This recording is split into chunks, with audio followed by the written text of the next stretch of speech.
I like airsoft, and until recently, I've been wondering about recording it. Now, that can be quite difficult. There's quite a lot of convoluted setups out there, which is where this comes in. That's the Runcam scopecam 2. Now, let's have a quick look at this. Now, I've got it mounted here on an SSG96, and that's a whole other video entirely, and I am going to do a review on this gun. But we're looking at the actual scope cam today, so let's get it off the gun and have a closer look. Now, we've got the camera off the gun, so we can have a look at the unit, the build quality and the features. Now, it's a pretty basic thing, which is why I like it. It's very low profile, perfect for putting on a gun, and they intend that, which is why it comes standard, forgive the poor lighting, with a 20mm rail attachment. It's got a spring-loaded clasp, and you just do this up with a flathead screwdriver. Solid metal body, reinforced camera lens here, and if we take this off, unscrews pretty simply. This is your protective cap. It's only there to protect it. You've actually got the lens itself, and I haven't gone doing this too much, but as far as I'm aware, you can switch this out. This is obviously the 25mm, which is kind of like your go-to lens for doing a bit of everything. You can switch that out for, I believe, a 40mm, and I believe there is a slightly longer version as well. It's all solid metal. I feel pretty confident that this would hold up to a BB. You got very simple controls here. You got a power switch, which as soon as that's on, you will start recording, unless you change the settings, and then you've got a Wi-Fi button which you hold there.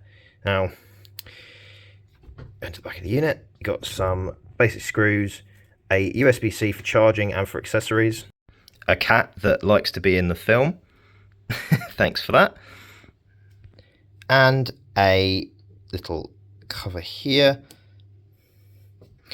with micro SD card slot, and this supports up to 128 gig. Now, in terms of build quality, the unit is really superb, really heavy duty, really confident in the build quality. Don't use the flashback cable though. Mine lasted for about the first hour of the game and then snapped off, which is no surprise because it's just a standard USB-C connection. So yeah, don't save your money. Don't buy the flashback cable because it's a stupid design. I mean, I was no wonder really. Standard USB-C got broken. We'll attach a few clips that were taken with this. I had it running originally on 230-degree at that. Yep, okay. There we go. 230-degree mounts on the sniper. That was like a makeshift setup. I've now got a scope ring attachment for the top, so any future clips should be a lot better quality, hopefully. But yeah, it worked pretty well for the shots I got. It was my first time at this site and first time with the bolt action and this gun, so gameplay kills were more limited, but still managed to get a couple of shots with it. So I will attach that footage now. You can see me what you think. All the shots that I took were in 4K 30 FPS, and these shots I measured actually from where the shots were taken. I had a laser rangefinder, so with a pinch of salt, it's very hard to use the goggles on, but it was about 40 yards. Not going to do the conversion in my head right now, but if I get the time, I'll put it up here. To give you an idea, 27.5 yards is about 25 meters.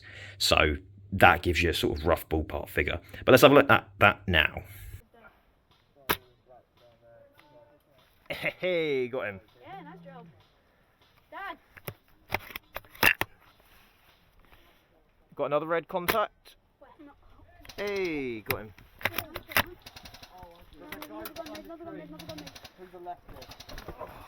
Yeah. Oh, got him. Hey, got him. View of a cat to finish. So to sort of just give you the information to finish it. So the audio that you hear in that, although they're very short clips, that is all on board from the Runcam. So it's quite quiet, but I'd say it's good enough to hear me shooting, and you can even hear some chatter in the background if me talking to some of the people. It's good. On the 4K, if you're using 25mm, it's good because you can obviously punch in if you're using it sniper roll. A lot of people recommend the 40mm, but I think you can get away with the 25 as long as you're recording in 4K, because then you can, if you need to, you can crop in. This guy seems to like it, or rather he likes the spotlight. But yeah, it's a good camera. I'd recommend it. It is expensive, so if you're on a budget, you're probably better off just getting the one GoPro and getting the scope cam later. But yeah, if you want a dedicated gun cam, you can't really beat it because it is just so low profile. It just doesn't get in the way at all. Especially when you got it on like a scope mount like that, or just, if you've got like an M4, put it on the standard Picatinny rail. And that was what I wanted from a camera. That was why I got this. I wanted something that wasn't going to get in the way and make me feel like I'm just going there to record, because I don't want to ruin a hobby that I enjoy. I just want to get some footage, make some gameplay videos, whatever, but keep it enjoyable and not keep it like, oh yes, I'm going there to film. And it does that job. Can't really complain. I would recommend it if you've got the money, but it is a lot of money to spend. Battery life wise was pretty decent as well. So it was a bit sporadic at first because I was using the flashback cable to begin with, and it wasn't too reliable. And obviously then I realised that I'd broken it and it had broken off in the port. But the rest of the game, it did last. Now, I didn't realise, but there was a power saving function on. So I haven't fully tested it yet. But it did last the whole game. So what you just want to make sure you're doing, so whenever you're walking, basically flick the switch off. As soon as you think you're about to get into some combat, flick it back on, and you should get quite a lot out of it. And obviously you can charge it from like a power bank if you want to when you're in your break in the lunchtime bit, or you can even keep a power bank permanently wired up. But again, the way they've done the port, it is quite exposed. Especially where I had it on the side of the rifle, there's quite a high chance that you might break that connection. They really should shield the connector space somehow in future. Would have liked to maybe seen like a shroud that would protect from getting broken. But it's fairly minor. Just don't use the flashback cable, and in my opinion, don't have anything plugged in there if you're doing more than just sitting in the same place. If you're crawling around and actually getting into the game, leave that port empty and just charge it when you break or whatever.